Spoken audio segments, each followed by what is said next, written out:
A famous relationship in physics relates moving mass m to a rest mass m0 of a particle in terms of its speed and the speed of light. This relation first arose as a consequence of special relativity due to Albert Einstein. A boy recalls the relation almost correctly but forgets where to put the constant c.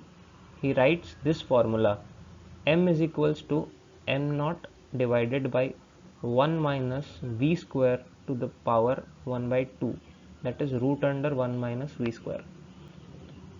We have to guess where to put the missing constant.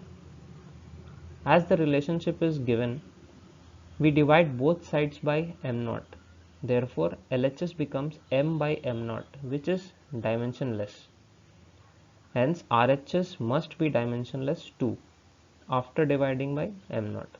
So, after dividing by m naught in the numerator and denominator gets cancelled, and we are left with 1 by 1 minus v square to the power half. This can only be dimensionless only when v is equals to v by constant. Therefore, the dimensionless equation becomes m is equals to m naught by root under 1 minus v by c whole square.